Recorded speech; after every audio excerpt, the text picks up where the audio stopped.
à toutes et à tous. On va continuer notre lecture du Srimad Bhagavatam. Nous sommes au 3e chant, chapitre 6, verset 15.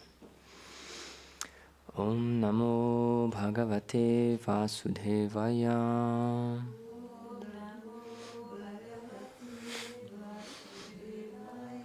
Om Namo Bhagavate Vasudevaya.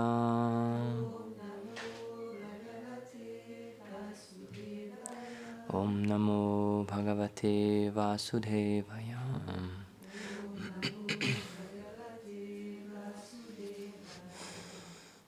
Nirbhine Akshini Tvasta Loka Palo Vishad Vibhu Chakshusham Shena Rupanam Pratipatir Yato Bhavet. Après se manifestèrent les yeux, la demeure du demi-dieu du soleil, accompagné de son pouvoir, le sens de la vue, le moyen de percevoir les couleurs. Om Agyanati Mirandasya Gyanam Jala Shalakaya Chakshurunmilitam Yana Tasmai Shri Gurave Namaha. Jaya Shri Krishna Chaitanya Prabhu Nityananda Shri Advaita Gadadha Shivasadi Gaur Bhaktavrinda. Hare Krishna Krishna Krishna Hare Hare, Hare Rama Rama Rama Hare Hare. Namam Vishnupadaya Krishna Prasthaya Bhutale Srimate Bhaktivedanta Swamini Tinamine. Namaste Sarasvati Deve Gauravani Pracharine Nirvishesha Shunyavadi Paschatya Deshatarine Vanchakalpatarubhyascha Kripa Sindhubhya Evacha Patitanam Pavanebhyo Vaishnavebhyo Namo Namaha. Donc on continue la description de la forme universelle. Et donc le Bhagavatam, encore une fois, le but du Bhagavatam, c'est vraiment de remettre le Seigneur suprême au centre de tout, parce que c'est ce que avait expliqué Narada Muni. Il a dit en fait tu as égaré les gens à Vyasadeva parce que tu parles de beaucoup de choses, mais on a oublié que le principal c'est le Seigneur suprême. Donc c'est pour ça que là on reparle de demi-dieux, on parle aussi de Brahma, mais on parle des demi-dieux du soleil, etc. Mais on montre bien que ils font partie d'un tout. C'est pas des personnes indépendantes, c'est pas les personnes suprêmes. Et j'écoutais une conférence de Srila Prabhupada où il parlait de la définition du Seigneur, de qu'est-ce qu'est la vérité absolue, le Seigneur suprême. Et donc, il y a plusieurs énergies. Le Seigneur suprême a beaucoup d'énergies différentes, mais il y en a certaines qui sont principales. Et donc, on parle de 3 énergies principalement: l'énergie supérieure, l'énergie inférieure et l'énergie marginale. Et donc, il dit que l'énergie supérieure, la définition du Seigneur, c'est qu'il est l'origine de tout. Et donc, en lui, tout est présent, tout émane de lui. Et donc, il dit, mais certaines énergies, elles sont parfois manifestées et parfois elles ne sont pas manifestées. Il dit, c'est ça la différence entre l'énergie supérieure du Seigneur et l'énergie inférieure. L'énergie supérieure, elle est tout le temps manifeste, elle est toujours présente. Mais l'énergie inférieure, c'est le monde matériel, c'est l'énergie inférieure. Il dit, parfois c'est manifesté et parfois c'est pas manifesté. Et donc, il dit, c'est un exemple un peu cru, mais il dit, nous aussi, on a ces énergies en nous, on a cette idée d'énergie qui sont parfois manifestées et parfois pas manifestées. Il dit, par exemple, on peut avoir parfois une mauvaise tendance qui apparaît en nous, qui réémerge. Il dit, on peut avoir la tendance de voler. Et donc, il dit, parfois, cette énergie de voler, elle se manifeste, et parfois, ensuite, après, elle disparaît. Et donc, de la même manière, le monde matériel, c'est expliqué qu'il est créé pendant un temps, il est manifesté, et ensuite, tout redevient à l'état non manifesté. Tout rentre dans la forme du Seigneur, et donc toutes les âmes aussi, elles sont comme endormies, et ensuite, après, il y a une nouvelle création, et tout est remanifesté une fois de plus. Et donc, ça, c'est juste pour le monde matériel. C'est pour ça que le monde spirituel, le monde du Seigneur, les planètes Vaikuntha, ça par contre, il n'y a jamais de destruction. Ça, c'est toujours éternel, c'est toujours manifesté. Et ensuite, il y a cette 3e énergie on vient de cette énergie-là, on fait partie de cette énergie, c'est l'énergie marginale. C'est les âmes spirituelles infinitésimales. Et donc, il explique, il reprend beaucoup le premier verset du Srimad Bhagavatam, du premier verset, premier chapitre du Srimad Bhagavatam, comme le disait Maharaj l'autre fois. Srila Bhaktisiddhanta, il a fait pendant 3 mois une classe juste tous les jours, juste sur ce verset-là. Il reprenait tout le temps ce verset-là. Et donc là, Prabhupada, il prend ce verset-là aussi. Et c'est vrai qu'on peut parler de tellement de choses à travers ce verset-là, parce que ça commence en expliquant qui est le Seigneur suprême et qu'il est la source de tout, en fait. Et donc rien qu'avec ça, le fait que le Seigneur, c'est la source de tout, on peut tout expliquer. Ensuite, on peut parler de tous les sujets. Et donc, Prabhupada, il dit parfois, les gens peuvent se poser la question, parce qu'on dit que le Seigneur suprême, donc il dit, la définition du Seigneur suprême, c'est qu'il est indépendant, il est complet en lui-même, il est autosatisfait, il n'a besoin de rien d'autre, et donc la connaissance, elle émane de lui-même directement. C'est pas comme nous, si on a envie d'avoir la connaissance, on va à l'école et on apprend d'un professeur et on obtient la connaissance. Et donc il dit le Seigneur suprême, c'est pas possible puisque il doit être le Seigneur suprême, il est la source de tout. Donc la connaissance vient directement de lui-même. Et donc il dit parfois on peut se poser la question parce que on peut voir que Brahma, c'est le premier être créé et lui aussi, il avait la connaissance. C'est lui qui nous a donné toute la connaissance des Védas. Ça vient de Brahma. Et donc il dit, on peut se poser la question, mais dans ce cas-là, lui aussi c'est comme Dieu, parce que lui aussi il avait la connaissance, et c'est le premier être créé, et ensuite tout a été créé à partir de lui. Et donc il dit oui, mais la différence c'est que lui aussi, il a obtenu cette connaissance de quelqu'un. C'est expliqué qu'il a reçu cette connaissance dans son cœur. Mais de qui il l'a reçu? Du Seigneur suprême. C'est pour ça qu'on sait que lorsqu'il est apparu, Brahma, il était tout seul, il n'y avait rien du tout. Et donc là, il se demandait, mais qu'est-ce que je dois faire? Pourquoi je suis là? Et ensuite, il a entendu par 3 fois tapa, tapa, tapa. Donc, ça veut dire austérité. Et donc là, il a médité. Et ensuite, le Seigneur suprême, il lui a infusé toute la connaissance. Et ensuite, il lui a demandé de créer l'univers, etc. Mais c'est pas que Brahma, par lui-même, il avait cette connaissance en lui. Il a dû demander au Seigneur suprême, et le Seigneur, il lui a infusé cette connaissance dans son cœur, c'est expliqué. Et de cette manière-là, ensuite, il a pu créer. Mais donc, c'est pas qu'il est autosuffisant, le Seigneur Brahma. C'est juste une âme conditionnée. C'est juste un poste que n'importe qui d'entre nous, on peut obtenir. Avec de très très grandes austérités, évidemment, mais ça reste un être dépendant du Seigneur suprême. Et donc, Srila Prabhupada, il dit, le Seigneur suprême, il est vraiment parfait, il est autosatisfait, il contient toute la connaissance. Et donc, c'est pour ça que le Seigneur, il dit aussi dans la Bhagavad Gita, il dit à Arjuna, je connais le passé, le présent et le futur. Et il dit même, je me souviens de toutes mes vies passées et de toutes tes vies passées, mais toi, la différence, même si tu as déjà pris naissance beaucoup de fois, la différence, c'est que toi, tu t'en souviens pas. Et donc, c'est ça la définition du Seigneur suprême, c'est qu'il est omnipotent, omniprésent, omniscient. Il connaît absolument tout du passé, du présent et du futur. Et donc, Prabhupada, il dit, c'est seulement si une personne a ces qualités-là, qu'il est satisfait en lui-même, qu'il est l'origine de tout, qu'il est omniscient, dit là, on peut dire que c'est le Seigneur suprême. Il dit, sans ça, c'est pas le Seigneur suprême.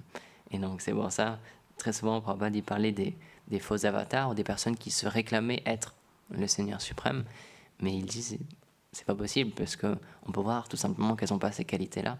Elles sont pas infiniment fascinantes aussi, ces personnes-là. Donc même si ça peut tricher certaines personnes, quelqu'un qui étudie avec la connaissance, il peut voir qu'en effet, il y a des manques. Au niveau du tattva, au niveau des vérités philosophiques, il y a certaines choses qui clochent. Ça ne va pas. Et donc, c'est pour ça que la connaissance, elle est extrêmement importante pour pouvoir discerner. Et donc, Srila Prabhupada, il a expliqué que ce monde matériel, donc c'est l'énergie inférieure du Seigneur suprême, et donc on dit c'est Maya, c'est comme l'illusion. Mais en même temps, Prabhupada, il dit on ne peut pas dire que ce monde matériel, il est faux. On ne peut pas dire qu'il est irréel, parce qu'il est bien là. On est bien là en ce moment. Mais la seule différence, c'est qu'il dit c'est comme une illusion. C'est qu'on pense que c'est réel, que ça va durer, mais c'est juste temporaire. Il donne cet exemple, il dit quelqu'un qui est pleinement dans cette conscience matérielle, qui est dans l'illusion, lorsqu'il va dans un magasin, sur la devanture du magasin, il dit souvent il y a des mannequins en plastique ou en bois, et il y a des vêtements dessus. Et donc il dit, c'est comme penser que ce mannequin c'est réel, c'est une vraie personne qui est vraiment habillée. Mais dit quelqu'un qui est dans la connaissance, il va voir tout de suite, il comprend que c'est un mannequin, il comprend que c'est pas la réalité, que c'est pas réel. Et donc il dit la seule différence c'est ça. Un spiritualiste, il a conscience de la nature réelle de ce monde. Et donc il se fait pas avoir et il comprend que ce monde c'est juste comme une illusion, c'est juste temporaire. Mais il dit à un matérialiste, il croit que c'est tout ce qu'il y a et il croit que c'est réel. Il y croit dur comme fer. Et donc Prabhupada il explique, on peut faire toutes les expérimentations scientifiques qu'on veut, mais on n'arrivera jamais avec la matière à créer la conscience. Et donc il dit c'est pour ça que le Seigneur, c'est l'origine de la conscience, c'est la conscience originelle. Et de lui, ensuite, tout émane. Et nous, on peut, comme on l'expliquait l'autre jour, on peut modifier ce monde matériel, on peut, avec des expériences, on peut modifier les molécules, les choses matérielles, mais on ne peut jamais créer. On peut juste transformer ce qui existe déjà, mais on ne peut jamais créer. Je crois que c'est Prabhupada qui disait on peut même pas créer, ne serait-ce que un tout petit bout d'ongle. Avec toutes les technologies qu'on a, on n'arrive pas à créer quelque chose. On arrive à transformer, certes, on arrive à transformer et à faire des choses incroyables, comme des ordinateurs, des puces, et des choses vraiment extraordinaires, mais c'est juste qu'on transforme. On prend des matériaux, on fait un processus, et ensuite ça se transforme en quelque chose. Mais on ne peut pas créer, on n'a pas ce pouvoir-là, à partir de rien, de manifester, de créer. Ça, c'est juste le Seigneur suprême. Et donc, il donne plein de définitions comme ça pour qu'on puisse réellement trouver qui est Dieu, qui est la personne suprême. C'est pour ça que dans les Védas, et du coup dans le Srimad Bhagavatam, premier verset, tout de suite on rappelle qui est Dieu, quelle est la définition de Dieu. C'est celui dont tout émane. Et donc il dit dans les Védas aussi, on parle de ça, on parle de Dieu en tant que le Brahman. Et donc il dit oui, c'est vrai que certaines personnes elles disent que tout est Brahman. Et donc il dit c'est pas faux en soi, c'est vrai, puisque rien ne peut exister à part l'énergie divine, à part l'énergie de Dieu, puisque de Dieu tout émane. Donc c'est vrai que tout est l'énergie de Dieu. Mais en même temps, il prend l'exemple, il dit c'est comme si je vais à un supermarché, dans un magasin. Alors oui, je peux dire que ce magasin, c'est un endroit où on peut s'asseoir et on peut méditer et on peut faire une conférence. Il dit oui, on peut faire cette chose-là dans un magasin, on peut s'asseoir et faire une conférence, mais c'est pas le but d'un magasin. Un magasin, c'est pour vendre des choses et acheter des choses. Et donc il dit de la même manière, on doit prendre pleinement parti des meilleures choses, des choses qui nous sont données. Et donc il dit oui, on peut dire que ce monde, on peut dire que le Brahman, que tout est Brahman, que tout est un, mais nous, ce qui nous intéresse, c'est de comprendre quelle est la source, qui est Dieu, et prendre pleinement parti, prendre pleinement avantage de cette connaissance-là et de cette connexion-là. Parce qu'il dit oui, c'est sûr, hein, on peut juste méditer dans un magasin, on peut tous s'asseoir, mais on va rater pourquoi ce magasin existe, on va rater le but de cette chose-là, et on va perdre cette opportunité d'obtenir un objet, qui est le but de ce magasin. Et donc de la même manière, un spiritualiste, il dit c'est pas qu'il déteste ce monde, c'est pas qu'il a de la haine envers ce monde matériel, parce que juste il comprend qu'est-ce que c'est ce monde matériel en réalité. Et donc il dit à l'inverse d'un matérialiste qui lui il pense qu'il y a juste que ça et qui s'identifie pleinement à être le corps. C'est pour ça que Prabhupada il parle beaucoup de la conception corporelle de l'existence. Un spiritualiste il comprend qu'il y a autre chose que ça. Et donc ce monde matériel, on sait c'est juste il dit il y a 5 énergies principales, c'est l'eau, la terre, le feu, l'air et l'éther. Toutes ces choses-là qui rentrent en contact et qui se modifient, et donc qui créent des objets, ça manifeste des objets. Et donc il dit ça, c'est les 5 éléments grossiers. Ensuite, il y a les éléments subtils, le mental, le faux ego, l'intelligence. Mais il dit, mais il y a encore quelque chose qui est au-delà de ça, et qui ne fait pas partie de ce monde matériel, qui n'est pas fait pour être dans ce monde matériel, c'est l'âme spirituelle, l'âme infinitésimale. Et c'est pour ça que dans la Bhagavad Gita, parce que c'est vraiment la base de la connaissance, tout de suite, Krishna, à Arjuna, il lui explique, pour qu'il sorte de cette conception où il pensait vraiment qu'il était ce corps, qu'il y avait une famille en face de lui, qu'il allait tuer des membres de sa famille, des personnes qui lui étaient chères, etc. Tout de suite, il le passe sur un autre plan. Tout de suite, il le place sur le plan de l'âme. Et là, on peut voir le monde d'une manière complètement différente. Mais c'est pas qu'on rejette ce monde, c'est pas qu'on dit ce monde il est faux, c'est juste il est irréel, etc. Non, on est bien là. Prabhupada il dit il y a bien la température dans ce monde, on ressent bien la température. Mais il dit c'est juste une question de parfois manifester et parfois non manifester. Il dit par exemple le soleil, il dit en ce moment, c'était aux États-Unis, je crois que c'était en décembre, il expliquait en ce moment le soleil il manifeste pas sa chaleur. en ce moment il fait froid. Mais en juin, juillet, là il manifeste pleinement sa chaleur. Et là, on peut dire qu'il est vraiment présente. Mais c'est pas que ça n'existe pas. Ce n'est pas que c'est pas réel. De la même manière, il prend souvent cet exemple aussi, le soleil. Lorsqu'il fait nuit, par exemple on est en France, c'est 23 heures, il fait nuit. Le soleil n'est plus là. Mais c'est pas qu'on pense que le soleil n'existe plus. C'est juste qu'on sait qu'il est de l'autre côté de la Terre et donc nous on le voit pas. Mais on sait qu'il est toujours présent, il existe toujours, il est toujours manifesté. Mais c'est juste que nous, en ce moment, on peut pas le percevoir. Et donc c'est pour ça que Chaitanya Mahaprabhu il a pris ce nom-là de la conscience dans l'éternité, la conscience de Krishna, Krishna Chaitanya, parce que c'est juste une question de conscience. Et Prabhupada il cite aussi Bhaktivinoda Thakur, qui dans ses chants il dit que on peut faire de ce monde Vaikunta, on peut se connecter à Vaikunta, au monde spirituel, parce qu'il dit c'est juste une question de conscience. Et il cite, je crois que c'est dans le Padma Purana, le Seigneur il explique qu'il ne se trouve pas à Vaikunta, il ne se trouve pas dans le cœur des yogis qui font des grandes austérités, etc. Il dit, je me trouve là où mes dévots me glorifient, là où ils chantent mes gloires. Et donc c'est pour ça que Prabhupada il disait, on peut faire que notre maison, ça devienne le monde spirituel, ça devienne Vaikunta. Et c'est pour ça que c'est juste une question de conscience. Et un petit peu plus tard, il dit, vous pouvez voir que, par exemple, ici, il y a toutes sortes de personnes qui viennent de toutes sortes de background. Il y a des personnes qui sont mariées, il y a des grihastas, donc il y a des varnaprastas, il y a des sannyasis, il y a des brahmacharis, peu importe. Il dit c'est pas important qu'est-ce que vous êtes ou d'où est-ce que vous venez. Il dit c'est pas que c'est juste pour les hindous ou c'est juste pour les sannyasis, etc. Il dit ou pour les renonçants. Il dit c'est pour tout le monde. C'est juste une question de conscience. Engager nos tendances, engager ce qu'on fait dans ce monde matériel. Et ensuite, à la fin de la conférence, il y a quelqu'un qui lui pose il demande s'il y a des questions, et il y a quelqu'un qui lui demande qu'est-ce que c'est la différence entre le karma yoga et le bhakti yoga. Et donc il dit c'est extrêmement similaire. Il dit ça peut paraître être exactement la même chose. Il dit le karma yoga, c'est des personnes qui sont addictes au fait d'obtenir une satisfaction, d'obtenir un résultat. Donc ils travaillent pour obtenir un résultat. Et ils souffrent ou ils jouissent de ce résultat. Il était à New York à ce moment-là. Il dit, vous pouvez voir à New York, tout le monde est fou, tout le monde va dans tous les sens, tout le monde marche dans tous les sens. Il prenait souvent l'exemple des voitures aussi. Il dit, tout le monde prend la voiture tout le temps pour se déplacer, etc. Et donc il dit ça, c'est le karma. C'est des personnes qui ne peuvent pas s'arrêter d'agir, qui sont addictes à l'action parce qu'elles veulent obtenir un résultat. Mais donc il dit un bhakti yogi, un bhakta, lui, la chose à laquelle il est addict, c'est le service au Seigneur. Mais il dit c'est la même chose, il dit c'est pour ça qu'on n'arrête pas nos activités. Un dévot, il travaille, il agit dans ce monde, mais il ne fait pas ça en vue d'obtenir un bien pour lui, donc ça c'est le karma, il fait cette chose-là en vue de satisfaire le Seigneur suprême. Et il a expliqué, donc il parlait à cette personne qui lui a posé la question, il dit, par exemple, votre mère, l'autre jour, elle nous a dit, mais je vois que vous utilisez des dictaphones, etc. Donc, mais pour ça, vous dites que le matérialisme, c'est mal, etc. Et donc, Prabhupada, il dit non, on engage ces choses-là. Et de cette manière-là, on spiritualise ces objets matériels.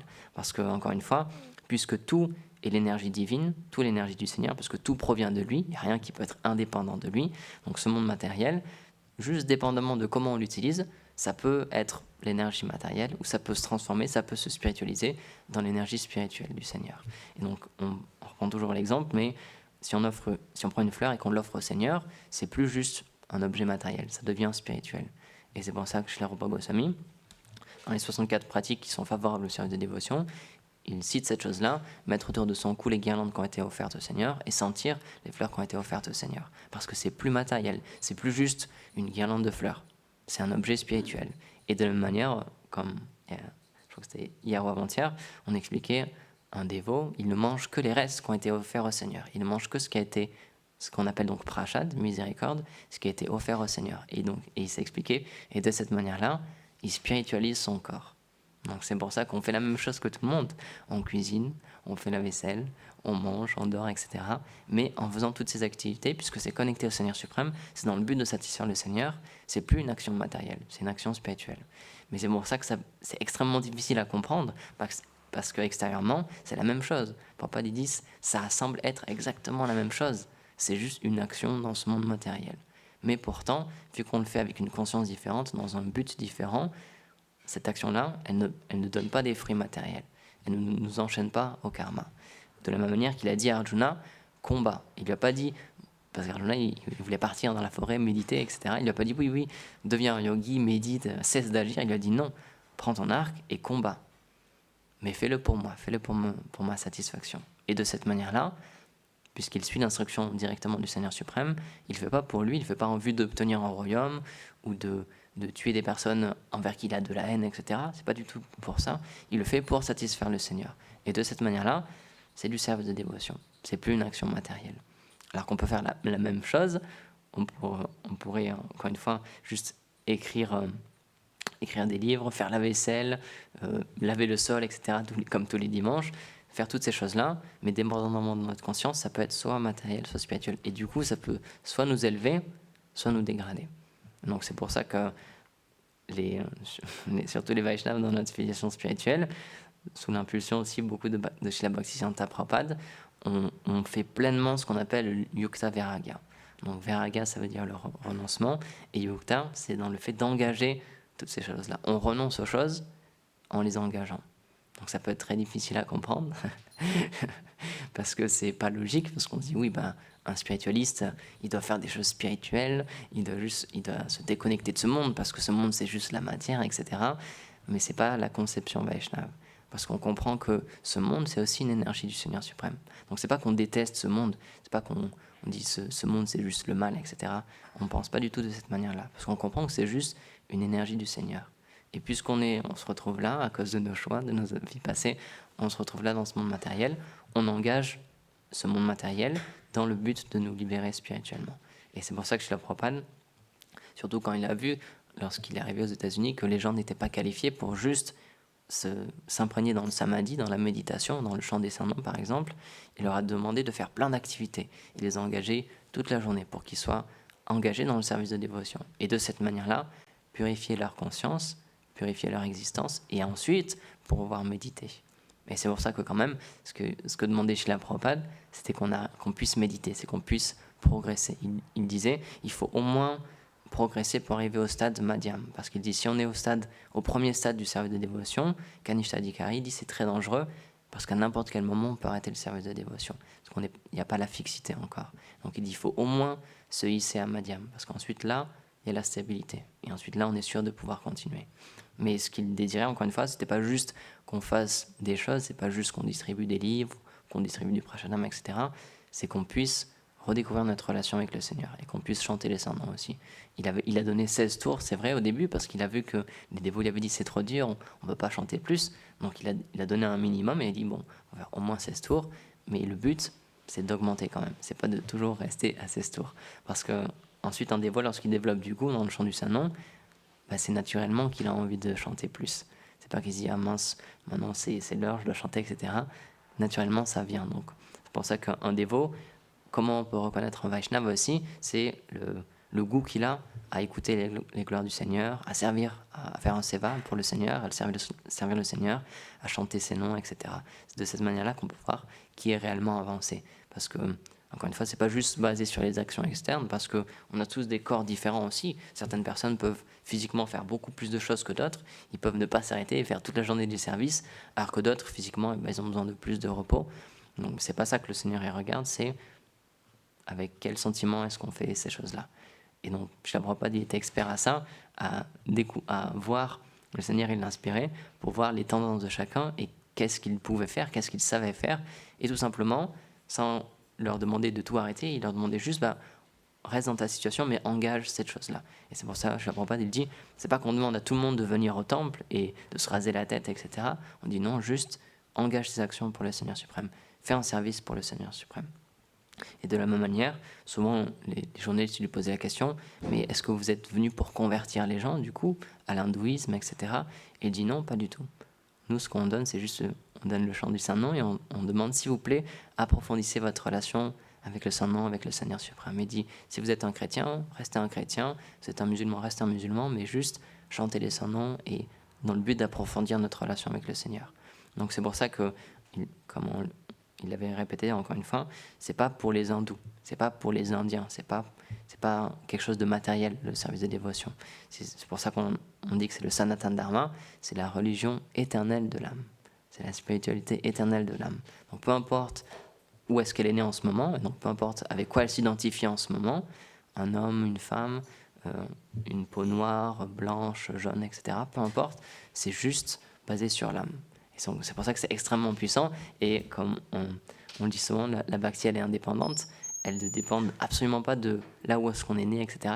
Prabhupada, il dit, on peut même être né dans une famille très très très très basse, il dit, le service de dévotion, il nous est toujours ouvert, il est toujours disponible. Et donc c'est pour ça qu'il a beaucoup combattu aussi dans ses livres les personnes qui critiquaient son mouvement, parce qu'il donnait des initiations à des occidentaux, il donnait l'initiation brahmanique aussi à des occidentaux, et l'initiation sannyas aussi, et beaucoup de gens critiquaient cette chose-là, beaucoup d'Indiens critiquaient cette chose-là, et il leur expliquait non, c'est basé sur l'âme, c'est pas basé sur notre naissance en ce moment, c'est pas basé sur le corps. Et donc c'est pour ça que le service de dévotion, ça transcende vraiment toutes ces dénominations matérielles, parce que c'est la philosophie de l'âme. Comme le dit Bhaktivinoda Thakur, c'est le Jaiva Dharma, c'est ce pourquoi l'âme elle est faite éternellement, c'est la nature de l'âme, c'est le dharma éternel de l'âme, c'est l'activité éternelle de l'âme. C'est juste qu'on l'a oublié en ce moment et on s'identifie à autre chose et donc on pense qu'on a d'autres choses à faire, qu'on a d'autres désirs, etc. Mais en réalité, comme l'explique Maharaj souvent, dans toutes les activités que l'on fait, on cherche le Seigneur suprême. Et puisque ce monde, comme il disait, c'est juste une fraction de la splendeur du Seigneur, on peut trouver une satisfaction dans ce monde, mais c'est juste parce que ça contient un tout petit peu des qualités du Seigneur. Et de la même manière, lorsqu'on est attiré par une autre personne, c'est les qualités du Seigneur qu'on voit à travers cette personne. C'est le Seigneur qui donne un petit peu de ses qualités. C'est pour ça qu'on dit qu'une âme conditionnée, elle ne peut pas pleinement satisfaire une autre âme conditionnée, parce qu'elle reste limitée en quantité. C'est vrai qu'on a les mêmes qualités que le Seigneur, mais en quantité limitée. Alors que le Seigneur, c'est la source, comme on le disait, c'est la source de tout, donc c'est la source de toutes ces qualités. Et donc c'est seulement dans une relation avec le Seigneur qu'on pourra être pleinement satisfait. Les personnes autour de nous, elles peuvent avoir des qualités, c'est vrai, mais au bout d'un moment, comme on dit, on fait toujours le tour, et on voit toujours que, elle est bien cette personne, mais il y a ça qui va pas, il y a ça qui va pas. Et là, elle a sa limite. Là, elle est humble, mais jusqu'à telle limite. Là, elle est généreuse, mais jusqu'à telle limite quand même. Et donc, on ne pourra jamais trouver la personne parfaite. Mais on cherche cette personne-là. Et c'est normal, c'est parce que l'âme, elle est faite pour ça. De la même manière, on a cette tendance d'adorer une personne. D'avoir une idole, de voir quelqu'un dire bah tiens, ça c'est mon modèle dans la vie, c'est cette personne-là, telle personne, etc. On a cette tendance d'adorer une personne parce que l'âme, elle est faite pour ça. Elle est faite pour prendre refuge de quelqu'un et avoir confiance en quelqu'un et en se disant oui, celle-là, cette personne-là, elle a vraiment toutes les qualités, je peux lui donner ma vie, etc. Mais malheureusement, quand on fait ça avec des personnes qui ne sont pas parfaites, alors après, ça peut être la grande surprise quand on se rend compte que cette personne-là n'est pas parfaite et après on peut beaucoup souffrir. Donc c'est pour ça que c'est pas qu'on dit il faut plus aimer personne, etc., puisque c'est le monde matériel, il faut tout rejeter. Non, pas du tout. Juste on comprend que ce qu'on cherche réellement, c'est le Seigneur suprême. Et ensuite, on peut agir dans ce monde, on peut avoir des relations, etc., mais en comprenant que notre véritable source de satisfaction, ce sera le Seigneur suprême. Ce ne sera pas directement mon enfant, ou ma femme, ou mon mari, ou mes collègues, etc., ou les membres de ma famille. Ce n'est pas eux qui vont me donner la satisfaction, parce qu'ils n'ont pas ce pouvoir-là. Ils ne sont pas satisfaits en eux-mêmes, ils ne sont pas pleinement heureux, ils ne sont pas pleinement satisfaits, donc ils ne pourront pas me donner cette chose-là que je cherche. Mais à travers le Seigneur suprême, et en ayant une relation avec ces personnes-là, en les servant, parce qu'on comprend que le Seigneur il est présent partout en tant que l'âme suprême, donc on comprend qu'on doit respecter toutes les entités vivantes.